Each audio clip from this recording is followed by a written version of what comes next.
meeting with Wafaa. I'll hand it over to Wafaa to tell us a little bit about herself, where she's from in the organization she works for. Go ahead, Wafaa. Hello, good afternoon. My name is Wafaa. I'm a social worker, graduated from Lebanese University with more than 5 years experience in child protection field. I'm currently employed with a international organization, and I'm occupying a post of protection officer. We work with hospitals, PHCs, more about protection mainstreaming into health sector here in Lebanon, specifically in North. And in this post, I have a lot of responsibility, like I'm the SEA focal point, I'm safeguarding focal point, and I'm doing like awareness session on GBV, CP, and PSEA for the health staff. Thank you, Wafaa. And before we started the recording, we met before. We talked about our conversation today is going to focus on your child protection experience. Can you tell us? I found your story fascinating. Can you tell us more about how child protection is done in Lebanon? Okay, to be honest, and apparently, child protection in Lebanon is facing a lot of challenges, but we cannot like escape the good practice of organizations and individual nowadays, which give a good aspect of the child protection in general. As we look like. So I met a lot of people who said that I see a child facing violence or difficulties. What should I do? So this will impact the results, good results of our works of all social workers or humanitarian workers in Lebanon. But also we cannot mention that there's a lot of practice to do, especially on the level of institutional and government.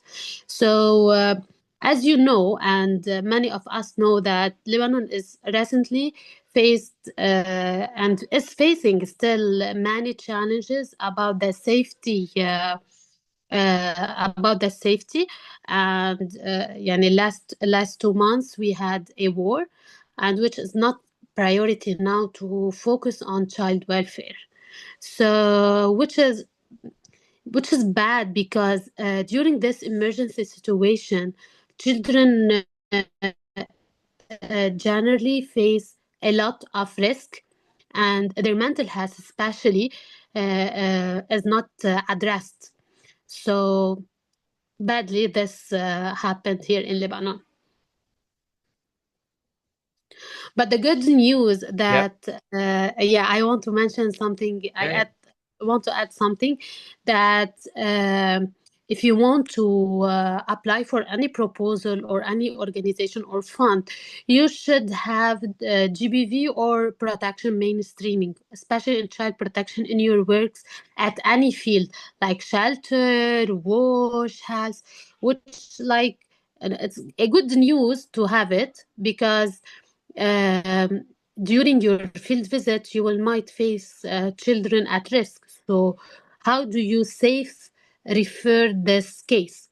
So each one of us, it's not like specifically for child protection social worker, but it's also a responsibility for each humanitarian worker in this field to know how to save and identify children at risk to better help.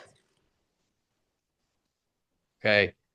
So, Wafaa, can you tell the audience more about the way that or who specifically in Lebanon? Is there a particular institution? Is this governmental sanctioned? Because I think the audience would be interested to know, especially those from the West, because in the West it's government mandates and institutions that are funded by government who step into child protection work. How is it managed in Lebanon? Honestly, there is no specific institution in Lebanon that address child protection needs or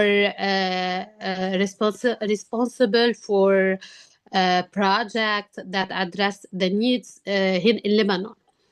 It's only limited by the practice of international and local NGO specialized in child protection, for example, like UNICEF or like many other organizations without mentioning the name. Sometimes there is a little part of the social institution by the government, but it's very, very, very limited. And their role is um coordinate the role of institution without any inputs or funds or like controlling the quality of the work. So that's it. Okay, thanks for that. So that's incredibly important for people to understand that what you're saying is in Lebanon, child protection is managed by Sir, if you are speaking, I oh, could not hear you. Yeah. are you hearing me now? Yeah. Yeah. So you're saying that child protection in Lebanon is managed by either international or local NGOs. This is not covered. And you talked about quality. Can you tell us a little bit more about, so I'm assuming what I'm hearing you say is an NGO decides to take it upon itself to deliver child protection services in Lebanon, in a particular area in Lebanon. How, so what are the governing laws or processes that they will use? Is it Lebanese local policies and procedures, or is it informed by other countries? Um, I want to talk about like before the Syrian crisis in Lebanon. The practice is like coordinating between UNICEF, the main institution, and the Ministry of Social Affairs. Okay, so there is a Ministry of Social Affairs, but the role is limited. Yeah, so we cannot do anything without like coordinate with someone, but it's just to inform them without taking any decision or involving in the decision process or anything. So after the Syrian crisis, there is a lot of international NGOs who are here in Lebanon. Each each one of the NGOs came with their rules, their policies, but they have to respect the Lebanese law. But there is someone who control this? No. So you can, in your institution or your NGO, like hire someone with different background of social work, or you can find, for example, an engineer who by mistake or unconsciously like affect the mental health of the child during a field visit, but there is no police, there is no someone who's involving in all the steps of the project from scratch to the end and evaluation. So for example, the last project was shelters. The Ministry of Social Affairs uh, just like it's funny, but it's I have to mention it because I work with them and coordinate with them, and based on my experience, the staff came to the shelters just to count the beneficiaries without like, who are you, what should I do, yeah, they don't know, never, يعني they don't know anything about what's happening, what are the activities are in place. Who are the actors? Anything, nothing. So this points should be addressed and well prepared by the government for the bad. We do not know if there is another emergency. So badly there is no capacity, no fund, no quality and control, nothing. Okay, so thank you for that, Wafa. That's important to understand that that there isn't that no one is monitoring the quality of service that is No. I hear you. Okay. So under the Ministry of Social Affairs, then, is there any legislation that speaks to child protection specifically about the purpose of the safety and well-being of children? And if so, what does it say?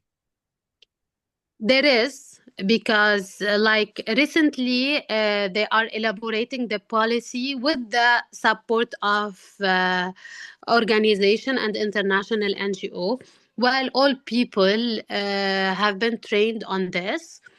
uh, I will mention something about the work of children and the Lebanese law, that there is no child should be work or engage in worst form of child labor under the age of 13. 13.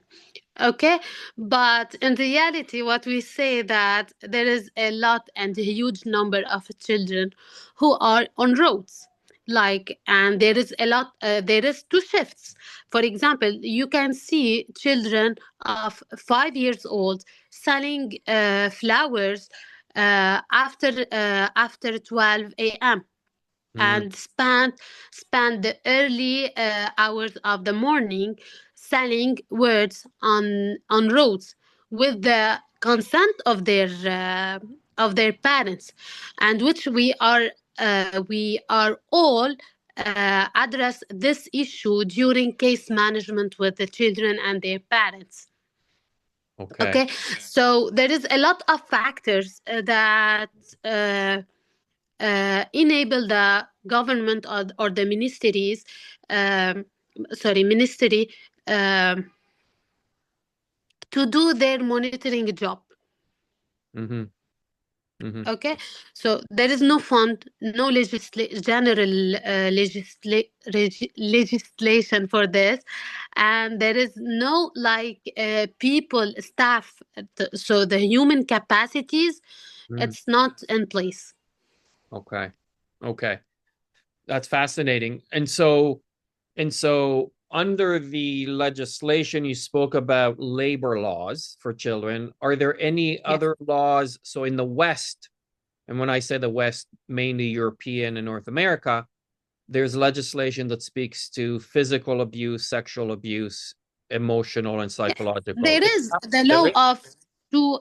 Yes, there is a law that is really effective and efficient, because there is two institutions that are addressing it, and they are very assertive with any violence of the child. Okay. You have not exploited any child, you have not violate any child. If you will do, you will be in jail. Oh, okay. So after the awareness of this organization, the parents have been became more aware that I cannot practice any violation on my child, or not any other individual that witness this issue can just anonymously call the center and ask for support. Okay. Okay. Okay. Yeah, so this issue is being exploited in many ways. Some parents are engaged in this and ask for support, that I'm not able to control myself and I'm violating my child. Could you please support me? Mm-hmm. And the other one, because at during many years the organization at their first practice during the crisis, like remove children from their house and putting in a institutions. After that, they became unable to welcome all this number. So after that, they nothing will end. So they do this. They violate their children in order to someone take this child and take Okay. care of it. Okay. And you And this said, is one of the misconception, yeah, misconceptions yes. in our work, that we are the one who's responsible to removing children from their home, which is now we are working differently. That child should be in their families, but we are working with a holistic approach to uh, to like strengthen the skills of parents, Okay. to educate the child, to support them, to protect them. And we can support you even if you are violating your child, but we are working on your skills, not just to remove the child, because at this point we are not making difference. Mm, We are like harming more the child. okay. Okay. That's thank you for um get going into depth, because that explains a lot. It gives us insight into um your system. And so can you tell us, Wafa, um what is the practice like from beginning to end? So somebody calls anonymously and says, in this family, someone is violating the child. Mhm. What happens from the very first to the end? If you can give us a step by step. Just one Yes, second, yes. please. Uh, Okay, when I were during my last job, I was a child protection caseworker.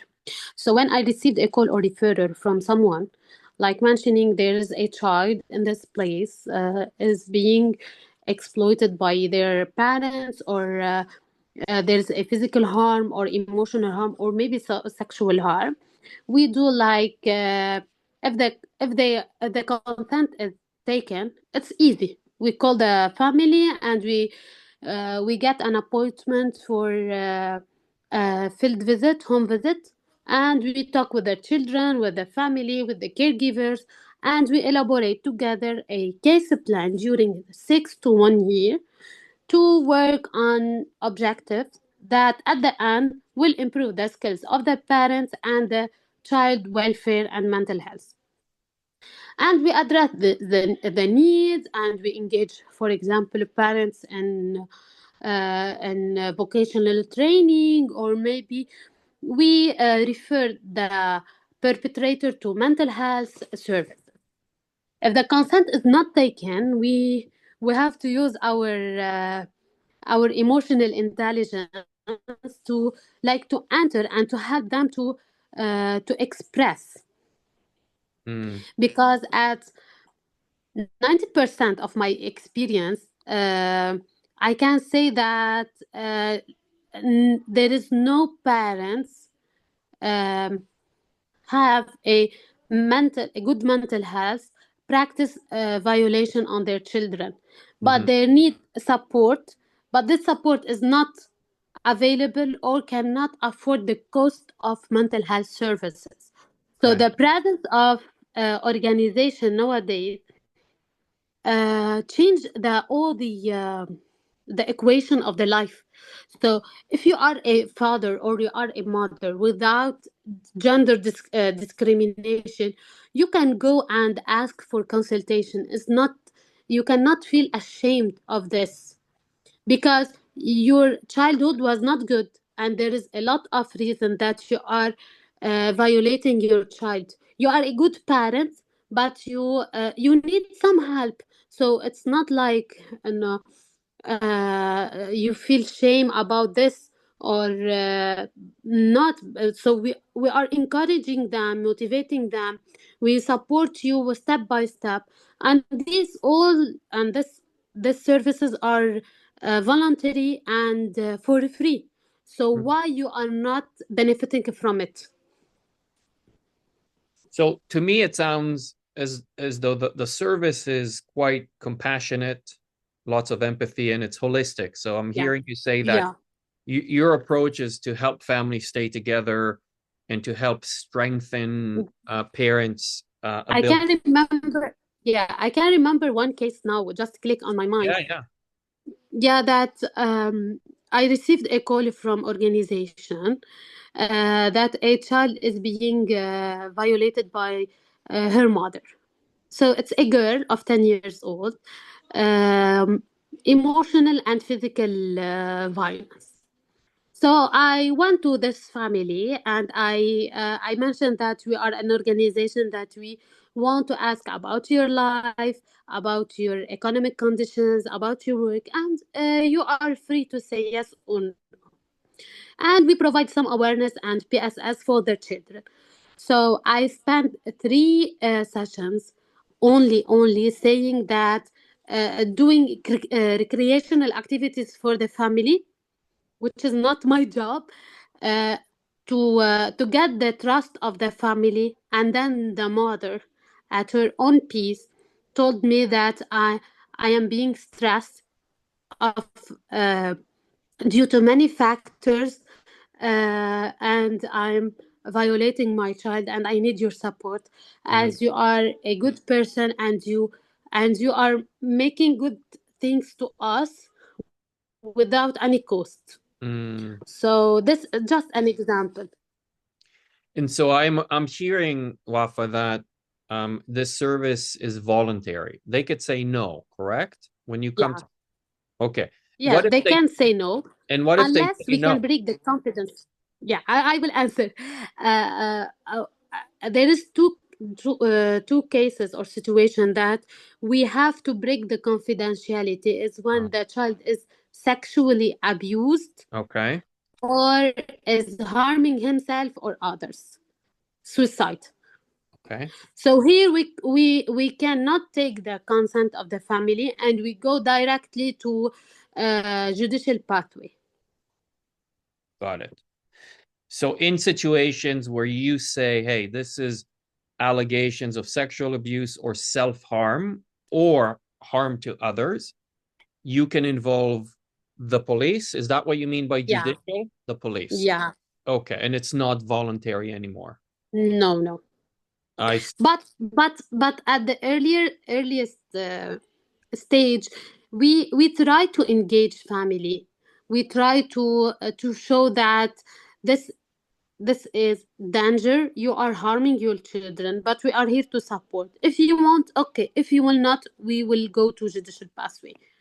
We have to be more assertive, and we do not have time, because especially if the child is a girl and sexually abused or raped, so we do not have time because there is a lot of procedures to do within hours. okay. And Wafa, what are the types of cases you saw in your career in child protection? What types of cases did you work with? Recently, the percentage of boys raped is increased. Oh, okay. Okay, yeah, and especially from men, Okay. badly. Last, we see like worst form of child labor, who being like on road, physically, emotionally, and sexually assaulted. Uh, we see more like if the medium, we see emotion and physical. But now the sexual assault in Lebanon is very, very, very, yeah, reach their highest rate. Interesting. And you talked a lot about the during the Syrian crisis. What happened during the Syrian crisis that made the situation worse or harder? Mm. The non-coordination between actors. There is no modern institutions for all. You are free to do what you want. There is a lot of competition between international NGO. There Mm, is no practice or task from local NGO due to limited fund or capacities. It's new for them. Before the Syrian crisis, the role of organization was like giving food parcels or or money during the some vacations or occasions.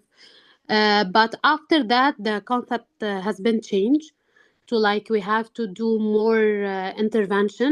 We Mm, have to work in holistic approach, engaging all. Sometimes you might like the biggest challenge or that sometimes you have engaged a whole village to help a child. mm, I see. Okay, Yeah.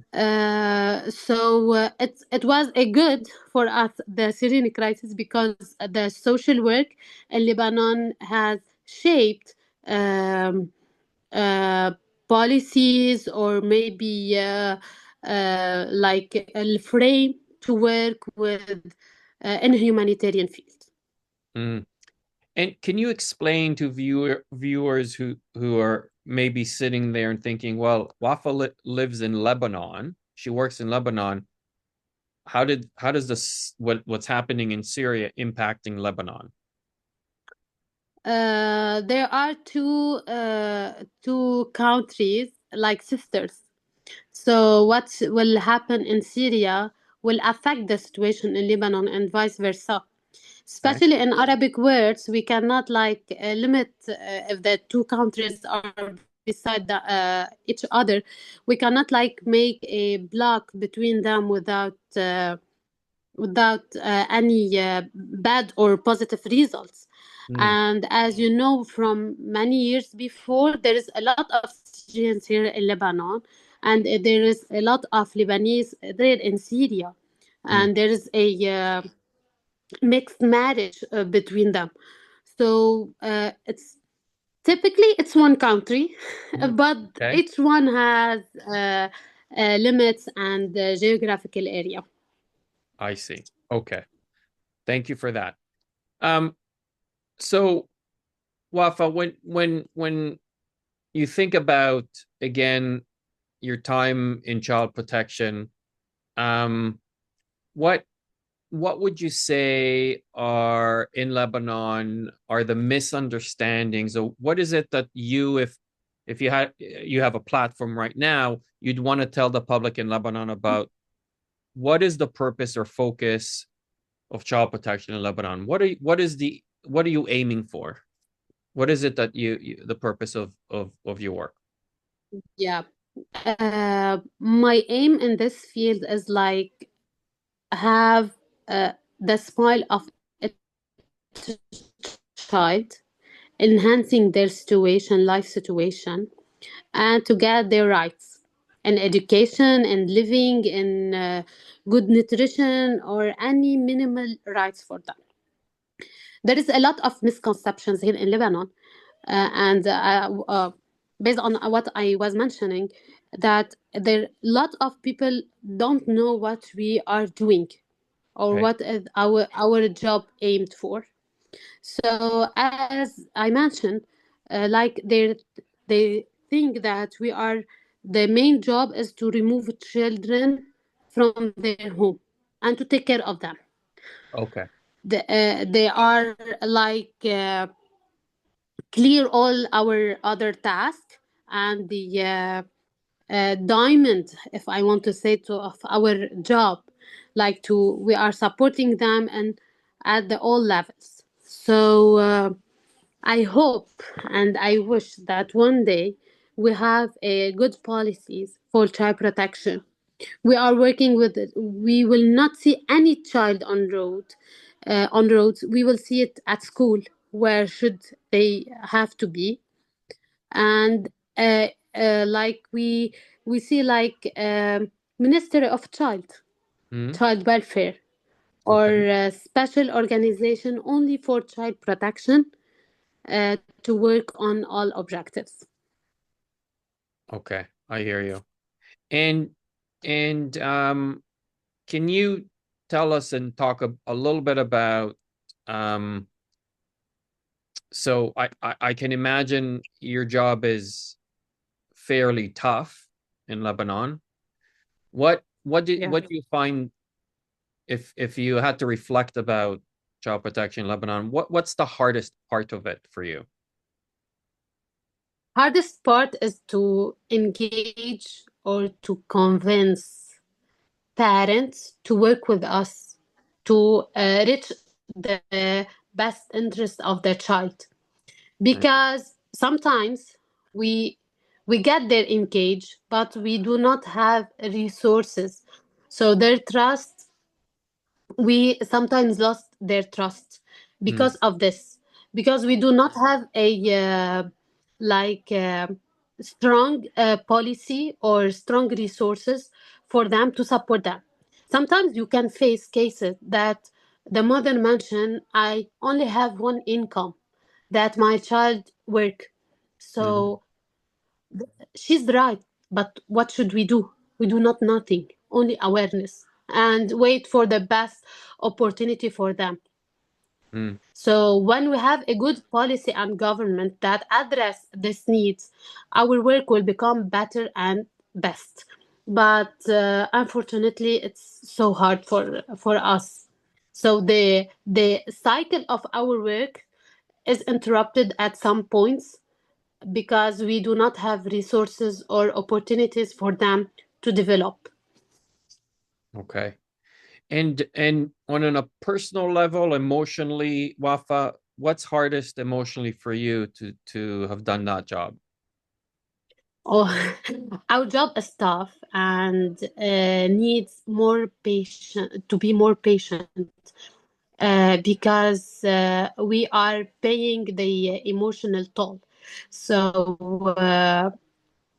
it's not easy. Not everyone can work our work because you are seeing children facing trauma, and you are daily listening to hard things that emotionally you feel bad, or like um, I don't know the feeling, but sometimes you feel burnout Mm, without knowing the reason. But imagine yourself that on a daily basis you are hearing bad things. You are seeing children sexually assault, or maybe you are seeing that fathers are perpetrating their children due to money or any other reason. So this affect mm. us emotionally, and sometimes we really we feel the high level of distress, and that can be lead to depression. So that's why the organization who has funds or biggest organization, they address this issue to their staff, for example by giving well-being day, so you have to do any activity, or sometimes free psychological consultation related to your work. But it's not enough if you don't do like something you feel better on a daily basis. It might be like talking, journaling, or doing some physical activities in order to be able to continue the next day, and to, because you cannot go to a next field visit or home visit and you are distressed, because Mm. they are looking for you as a source of hope. So if you are not mentally stable, you cannot give this power to them or this energy to continue, and Right. it will become like the beneficiary will listen to your distress. Yeah. Okay. And and that's thank you for sharing that. Um, so Wafa, can you recall or tell us speak about a case where you felt there was a good outcome? Can you tell us a little bit about a success story that you had? Mm. Okay, I will talk about one case. It was in collaboration between two sectors, GBV and child protection. My Wafa, colleague, what does GBV? Can you tell the gender, yes, gender-based violence. Okay, so my colleague was controlling a GBV case who was under sexual exploitation from her boss.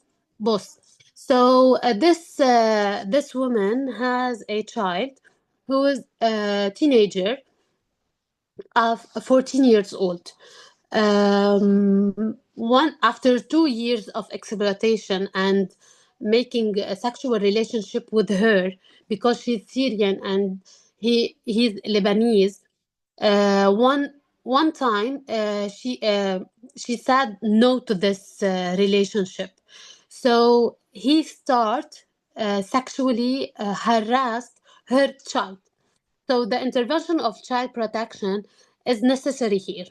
So what we did is like we do a sexual awareness with the child, and the child did not mention anything about this because the Lebanese guy convinced her that he loves her and he will marry her.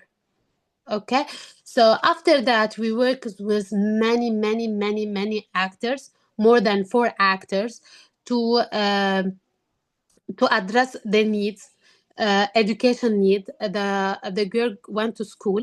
After that, where no options are available anymore, and the sexual assault is in place because we cannot engage the father due to cultural conditions of the family, and the best interest of the child is to be in the home, not to remove her. We do not have any reason, and this will make the situation worse if we talk to the father or any other people. So we collaborate with agency I will not mention to resettle the family, and after 2 weeks only, the whole family moved to Canada, to you to Canada, and the sexual actions has been eliminated, because in Lebanon we cannot like protect the family if the woman divorced due to cultural conditions of her. So thank you for that. That's a good story ending. I suspect for that family. I hope they wanted to come to Canada. The Yeah, because Canada has a good policy and can protect her.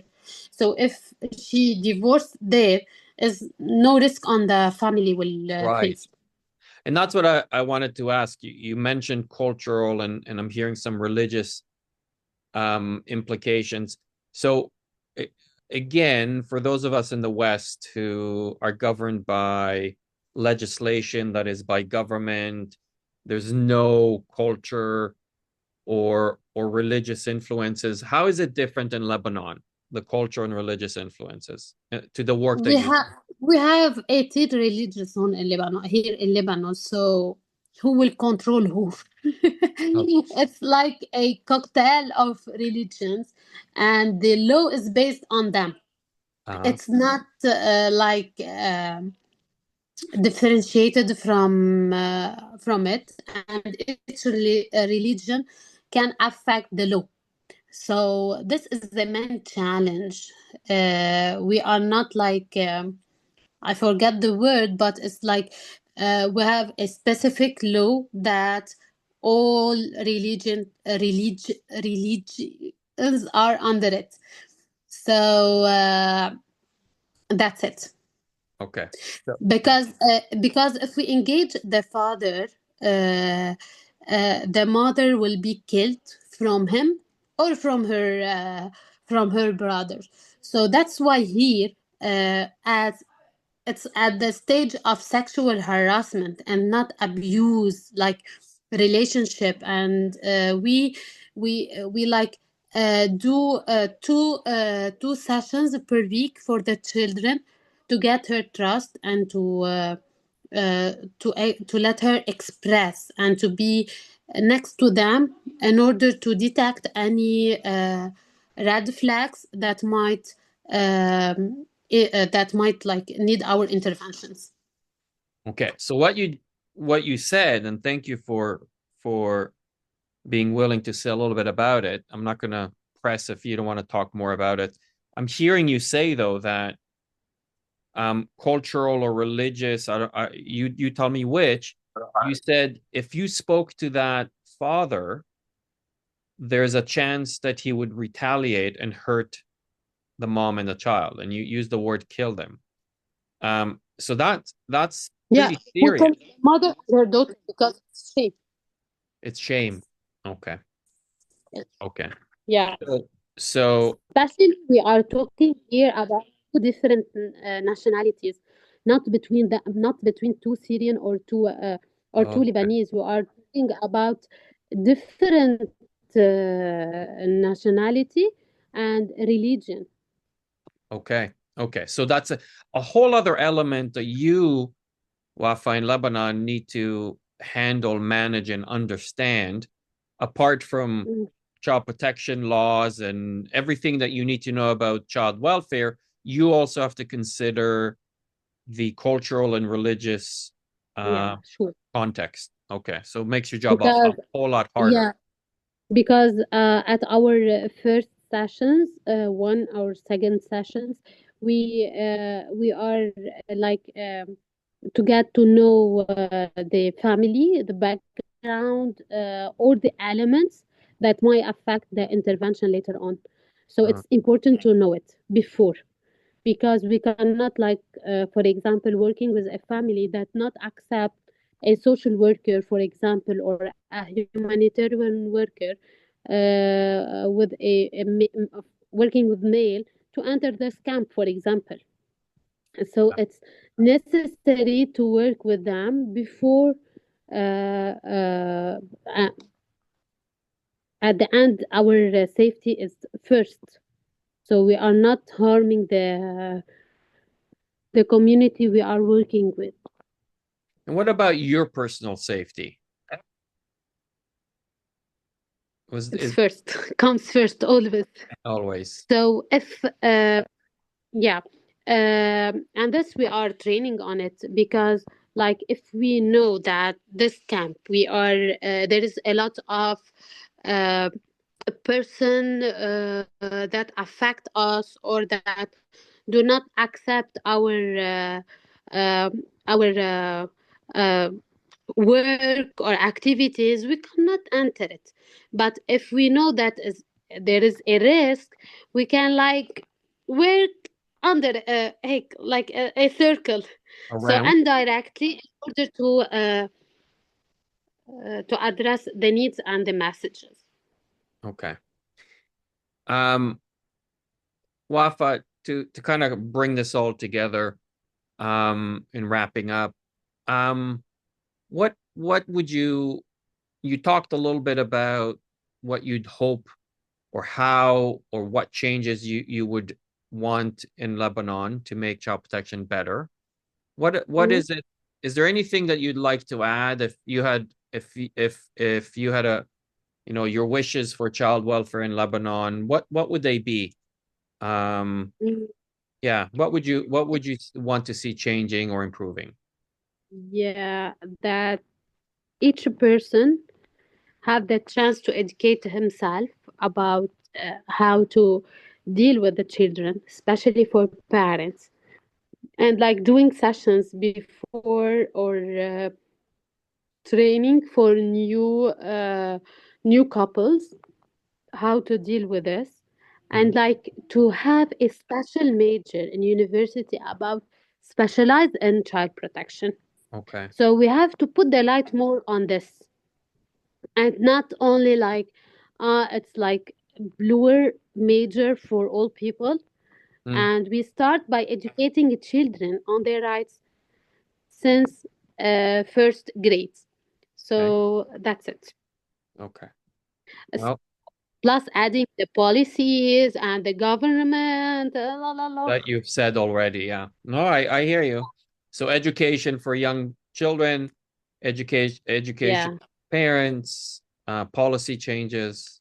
Okay. Um, and if someone who might, if someone is watching this and they're thinking about, and they're from Lebanon and they're thinking about doing what you did in child protection, what advice would you give them? If it's a new student, they're in Uh, social work school right now. yeah, child protection needs to be professional, need to be emotionally matured. If you are facing challenges on this, please refer back to your manager or to your someone specialized in this. And if you feel like you are not able to intervene or act in this field, please say no and do not harm any more children. Okay. That's it. So it's not easy. It's for me, I love it because that's why I'm continuing on it, and I truly think this better than other field. But I can see that there is many people are working because of their salary, not because to impact children. Mm, okay.